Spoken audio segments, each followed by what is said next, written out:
بسم اللہ الرحمن الرحیم۔ ابتدائے کلام کرتا ہوں، ابتدائے کلام کرتا ہوں، دم تیری بندگی کا بھرتا ہوں۔ جب تیری حمد کان پڑتی ہے، دل مردہ میں جان پڑتی ہے۔ عزیز طلباء اور طالبات، شعبہ Urdu, government post graduate college Vehari, doctor Waseem Abbas آپ سے مخاطب ہے۔ آج کے لیکچر کا عنوان ہے مرزا اسد اللہ خان غالب کی ایک غزل، بازیچہ اطفال ہے دنیا میرے آگے، ہوتا ہے شب و روز تماشا میرے آگے۔ اس لیکچر میں ہم سب سے پہلے مرزا اسد اللہ خان غالب کا تعارف کریں گے، اور اس کے بعد مذکورہ غزل کی قرت ہوگی، اور پھر غزل کے اشعار کے محاسن کے حوالے سے گفتگو ہوگی۔ تو چلتے ہیں لیکچر کے پہلے حصے کی طرف۔ مرزا اسد اللہ خان غالب ایک ہمہ صفت موصوف شاعر تھے۔ اردو کلاسیکی غزل میں ان کا مقام اور مرتبہ بہت بلند ہے۔ ان کو خود بھی اس چیز کا احساس تھا، اسی لیے فرماتے ہیں اور بھی دنیا میں سخنور بہت اچھے، کہتے ہیں کہ غالب کا ہے انداز بیاں اور۔ مرزا اسد اللہ خان غالب 27 دسمبر 1797 کو آگرہ میں پیدا ہوئے۔ باپ کا نام مرزا عبداللہ بیگ اور چچا کا نام مرزا نصر اللہ بیگ تھا۔ غالب بچپن میں یتیم ہو گئے، چنانچہ ان کی پرورش ان کے چچا نے کی۔ 8 سال کی عمر میں چچا بھی انتقال کر گئے، اور انگریزوں سے ملنے والے وظیفے پر گزر بسر ہونے لگی۔ 1810 میں ان کی شادی 13 برس کی عمر میں الہی بخش خان معروف کی بیٹی امراؤ بیگم سے ہو گئی۔ شادی کے بعد دہلی میں مستقل سکونت اختیار کر لی۔ 1868 میں وظیفے میں اضافے کے لیے کانپور، بنارس اور پٹنہ سے ہوتے ہوئے کلکتہ پہنچے۔ وظیفے میں اضافہ تو نہ ہو سکا، البتہ کلکتہ اتنا پسند آیا کہ لکھتے ہیں کلکتے کا جو ذکر کیا تو نے ہم نشیں، ایک تیر میرے سینے میں مارا کہ ہائے ہائے۔ غالب کے ہاں جتنے بھی بچے پیدا ہوئے بچپن میں فوت ہو گئے۔ انہوں نے اپنی بیگم کے بھتیجے نواب زین العابدین عارف کی اپنے بیٹوں کی طرح پرورش کی، مگر وہ بھی عین جوانی میں داغ مفارقت دے گئے۔ عارف کے 2 بیٹے تھے، حسین علی خان اور باقر علی خان۔ غالب نے انہیں پوتوں کی طرح پالا پوسا۔ 1854 میں انہوں نے قلعے کی ملازمت اختیار کر لی، جہاں مغلوں کی تاریخ لکھنے پر مامور ہوئے۔ والی رامپور نواب یوسف علی خان سے جو وظیفہ جاری ہوا وہ تمام عمر ملتا رہا۔ 1857 کا ہنگامہ اپنی آنکھوں سے دیکھا، جس کا رقت انگیز اظہار اپنے خطوط میں کیا ہے۔ 1860 میں رامپور کا بھی سفر کیا۔ ہندوستان میں بہت سے اہل سخن آپ سے اصلاح لیتے رہے۔ آخری عمر میں صحت خراب رہنے لگی۔ 15 فروری 1869 کو دلی میں انتقال کیا۔ مرزا غالب تمام عمر اپنی فارسی شاعری پر نازاں رہے۔ اپنے اردو کلام کو وہ برملا بے رنگ قرار دیتے رہے، لیکن قسمت کی خوبی دیکھیے کہ ان کا اردو کلام ہی ان کی شہرت کا سبب بنا۔ اسی طرح غالب اپنے خطوط کی اشاعت کو بھی اپنی شہرت کے منافی سمجھتے رہے، لیکن یہی خطوط بھی جدید اردو نثر کا سنگ میل ثابت ہوئے، اور مکتوب نگاری کو اردو ادب میں باقاعدہ ایک صنف کی حیثیت حاصل ہوئی، تو اس کا صحرا بھی مرزا اسداللہ خان غالب کے سر جاتا ہے۔ ان کے اشعار میں موضوعات کی رنگا رنگی، انداز بیاں کی انفرادیت کمال درجے کی ہے۔ مضمون آفرینی اور اسلوب کی جدت، بے پناہ حسن ظرافت اور فلسفیانہ مضامین ان کا خاص وصف ہیں۔ انہی خوبیوں نے ان کے کلام کو عظمت کی بلندیوں تک پہنچا دیا کہ رشید احمد صدیقی کو کہنا پڑا کہ اگر کوئی مجھ سے پوچھے کہ مغلیہ سلطنت نے ہندوستان کو کیا دیا تو میں 3 چیزوں کے نام لوں گا: تاج محل، اردو اور غالب۔ غالب کی شخصیت اور کلام کی انفرادیت اور عظمت ہی کی بنا پر غالب کے 100 سالہ جشن کے موقع پر غالب ہی کے ایک شعر کا جواب دیتے ہوئے معروف شاعر جناب جعفر بلوچ نے مرزا غالب کو یوں خراج تحسین پیش کیا۔ پہلے غالب کا شعر سنیے اور پھر جعفر بلوچ کا۔ غالب نے کہا تھا: غالب خستہ کے بغیر کون سے کام بند ہیں، روئیے زار زار کیا، کیجیے ہائے ہائے کیوں۔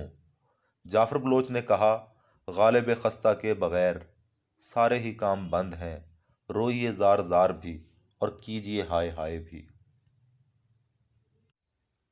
ڈیئر اسٹوڈنٹس، اب چلتے ہیں غزل کی قرت اور تشریح کی طرف۔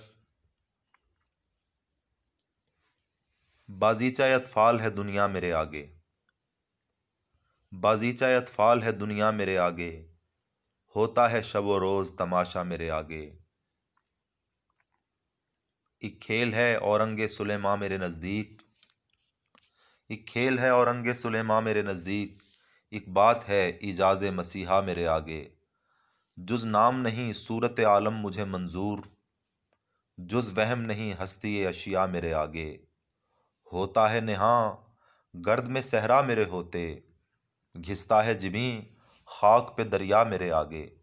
مت پوچھ کہ کیا حال ہے میرا تیرے پیچھے، مت پوچھ کہ کیا حال ہے میرا تیرے پیچھے، تو دیکھ کہ کیا رنگ ہے تیرا میرے آگے۔ سچ کہتے ہو خود بینو خود آرا ہوں نہ کیوں ہوں، سچ کہتے ہو خود بینو خود آرا ہوں نہ کیوں ہوں، بیٹھا ہے بت آئینہ سیما میرے آگے۔ پھر دیکھیے انداز گل افشانی گفتار، پھر دیکھیے انداز گل افشانی گفتار، رکھ دے کوئی پیمانہ صہبا میرے آگے۔ نفرت کا گماں گزرے ہے میں رشک سے گزرا، نفرت کا گماں گزرے ہے میں رشک سے گزرا، کیوں کر کہوں لو نام نہ ان کا میرے آگے۔ ایمان مجھے روکے ہے جو کھینچے ہے مجھے کفر، ایمان مجھے روکے ہے جو کھینچے ہے مجھے کفر، کعبہ میرے آگے ہے کلیسا میرے آگے۔ کعبہ میرے پیچھے ہے، کعبہ میرے پیچھے ہے کلیسا میرے آگے۔ اب چلتے ہیں تشریح کی طرف۔ بازیچہ اطفال ہے دنیا میرے آگے، ہوتا ہے شب و روز تماشا میرے آگے۔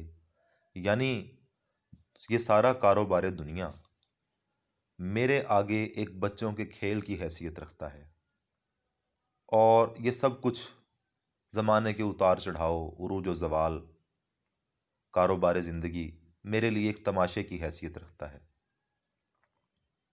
عزیز طلبہ، غالب نے خود کہا تھا کہ اس کے کلام میں، اس کے اشعار میں ایک ایک شعر میں کئی کئی شیڈ پائے جاتے ہیں۔ تو اس شعر کی تشریح بھی کئی حوالے سے ہو سکتی ہے۔ ایک تو یہ کہ شاعر کا علم و فضل اتنا ترقی کر گیا ہے کہ جو چیزیں عام لوگوں کو بہت بڑی بڑی معلوم ہوتی ہیں، شاعر کو وہ معمولی محسوس ہوتی ہیں۔ دوسرا مفہوم یہ بھی ہو سکتا ہے کہ کل من علیہا فان کل نفس ذائقۃ الموت، کہ یہ دنیا اور ما فیہا جو کچھ اس میں ہے وہ سب ختم ہونے والا ہے، اور شاعر پر یہ نقطہ کھل چکا ہے کہ ہر چیز فانی ہے، ہستی موہوم ہے، وہم ہے، حقیقت نہیں ہے۔ حقیقت صرف اللہ تعالیٰ کی ہستی ہے، جیسے مرزا صاحب اپنی ایک اور غزل میں فرماتے ہیں: جب کہ تجھ بن نہیں کوئی موجود، پھر یہ ہنگامہ اے خدا کیا ہے۔ ایک کھیل ہے اورنگ سلیماں میرے نزدیک، ایک بات ہے اعجاز مسیحا میرے آگے۔ اورنگ سلیمان علیہ السلام کا تخت، جو معجزے کی حیثیت رکھتا تھا، کہیں بھی ان کو وہ لے جاتا تھا۔ اعجاز مسیحا، مسیحا کا معجزہ، حضرت عیسیٰ علیہ السلام ایک تو کوڑھی کو، کوڑھ کے مرض والے کو ہاتھ پھیرتے ہی شفا یاب کر دیا کرتے تھے، اور بہت بڑا معجزہ یہ کہ عیسیٰ علیہ السلام مردوں کو زندہ کر دیا کرتے تھے، جس کی وجہ سے بھی ان کو مسیحا کہا جاتا ہے۔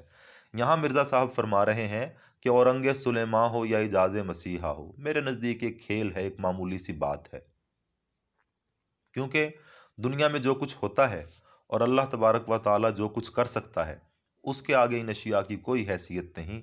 اللہ تعالیٰ کی قدرت کی شان کے آگے یہ چیزیں معمولی ہیں۔ دوسرا مفہوم یہ ہو سکتا ہے کہ مرزا صاحب یہ کہنا چاہتے ہیں کہ چونکہ دنیا اور مال دنیا، دنیا کی آسائشوں، طاقتوں، دولتوں میں میری کوئی دلچسپی نہیں، کوئی انٹرسٹ نہیں، اس لیے مجھے یہ معمولی معلوم ہوتی ہیں۔ جز کا مطلب یہاں لیں گے سوائے، جز نام نہیں صورت عالم مجھے منظور، جز وہم نہیں ہستی اشیاء میرے آگے، یعنی عالم کی جو صورت ہے میرے لیے بس یہ ایک نام ہے کہ یہ دنیا ہے، اور اشیاء کی جو ہستی ہے، ہستی سے یہاں مراد لیجئے آپ حقیقت، اشیاء کی حقیقت میرے نزدیک اتنی ہی ہے کہ وہ وہم ہے۔ اب اس چیز کو سمجھنا ظاہر ہے جو مرزا غالب کا علم و فضل اور کمال ہے، ہم تو اس درجے پہ نہیں ہیں، تو ہم کیسے سمجھ سکتے ہیں؟ تو عزیز طلبہ، میں آپ کو چھوٹی سی مثال کے ذریعے سمجھانے کی کوشش کرتا ہوں۔ جز وہم نہیں ہستی اشیاء میرے آگے، یعنی آپ برف دیکھتے ہیں، آئس، برف، تو آپ کہتے ہیں جی یہ برف ہے، پھر وہ پگھل جاتی ہے تو آپ کہتے ہیں کہ او ہو، یہ برف نہیں، یہ تو جمع ہوا پانی تھا، یعنی برف وہم تھی اور جمع ہوا پانی حقیقت تھا۔ پھر آپ دیکھتے ہیں کہ وہ پانی بھاپ بن کے اڑ جاتا ہے، پھر آپ کہتے ہیں کہ او ہو، یہ تو گیشیس سٹیٹ تھی ایک، جو کول ڈاؤن ہو کر، ٹھنڈی ہو کر پانی کی شکل اختیار کر گئی تھی، اس کا مطلب وہ بھی ہستی موہوم ہے۔ پھر آپ کو معلوم ہوتا ہے کہ وہ بھاپ بھی H2O پر مشتمل ہے، اور اس میں سے H2 اور O2 الگ الگ ہو کر آیونائز ہو جاتے ہیں، تو پھر آپ کو معلوم ہوتا ہے کہ وہ بھاپ بھی وہم تھی، اور اس طرح یہ وہم در وہم کا سلسلہ چلتا رہتا ہے۔ وہی چیز مرزا غالب بیان کر رہے ہیں کہ اشیاء کی حقیقت میرے سامنے کچھ نہیں ہے، تمام چیزیں ایک وہم کی حیثیت رکھتی ہیں۔ ہوتا ہے نہاں گرد میں صحرا میرے ہوتے، گھستا ہے جبیں خاک پہ دریا میرے آگے، یعنی جب میں صحرا میں جاتا ہوں تو صحرا مٹی میں نہا جاتا ہے، اور جب میں دریا کے کنارے جاتا ہوں تو دریا اپنا ماتھا، یعنی پانی اپنا ماتھا زمین پر رگڑتا ہے۔ عزیز طلبہ، اسے حسن تعلیل کہتے ہیں۔ در حقیقت جو کچھ شاعر نے بیان کیا ہے ویسا ہی ہے، لیکن اس کی وجہ شاعر نے ذاتی طور پہ بیان کی ہے۔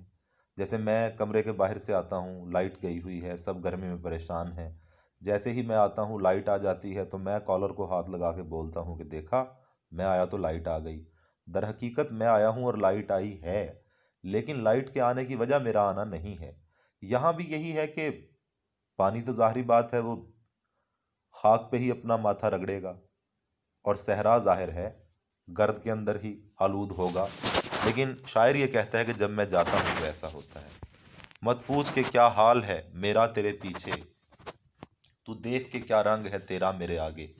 اے میرے محبوب، تیرے بچھڑ جانے سے، مجھے چھوڑ کے چلے جانے سے جو میری کیفیت ہوئی ہے اس کو تو ایک طرف کرو، تم جہاں جس سے مل کے آئے ہو، اور وہ تمہارے ماتھے پر، پیشانی پر جو پسینہ ہے وہ دیکھیں کہ تم اپنا راز چھپا نہیں سکتے۔ سچ کہتے ہو خود بین و خود آرا ہوں، نہ کیوں ہوں بیٹھا ہے بتے آئینہ سیما میرے آگے، یعنی میرا محبوب اتنا حسین ہے، وہ ایک آئینے کی حیثیت رکھتا ہے، اگر وہ میرے سامنے بیٹھا ہے تو میں مغرور کیوں نہ ہوں، اپنے آپ پر غرور کیوں نہ کروں، میرے اندر خود آرائی، خود پسندی کیوں نہ پیدا ہو۔ در حقیقت ایک ہی مضمون میں اپنے اور محبوب کے دونوں کے خاص کی خوبی بیان کی ہے۔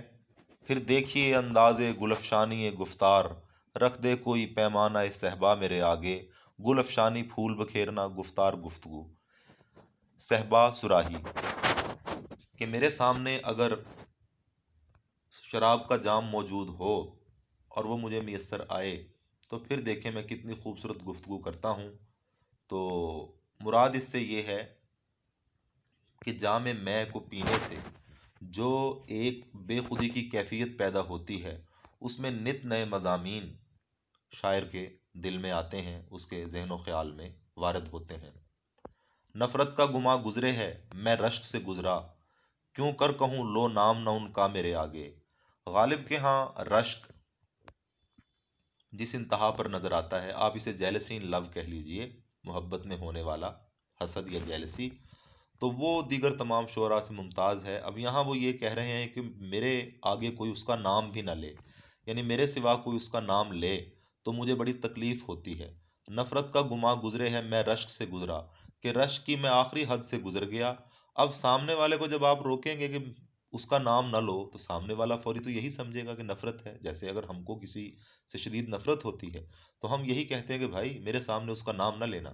یہاں بھی شاعر نے یہی کیا ہے، کہا تو یہ ہے کہ میرے سامنے نام نہ لو، مگر وجہ اس کی نفرت نہیں ہے، بلکہ ایماں مجھے روکے ہے جو کھینچے ہے مجھے کفر، ایماں مجھے روکے ہے جو کھینچے ہے مجھے کفر، کعبہ میرے پیچھے ہے کلیسا میرے آگے۔ اس شعر میں شاعر یہ کہتا ہے کہ انسان کا کردار بھی عجیب و غریب چیز ہے، یہ نیکی کی طرف بھی مائل ہوتا ہے اور برائی کی طرف بھی مائل ہوتا ہے۔ جب یہ کوئی نیک کام کرنے لگتا ہے تو شیطان آ کر الذی یوسوس فی صدور الناس من الجنۃ والناس والا کام کرنا شروع کر دیتا ہے۔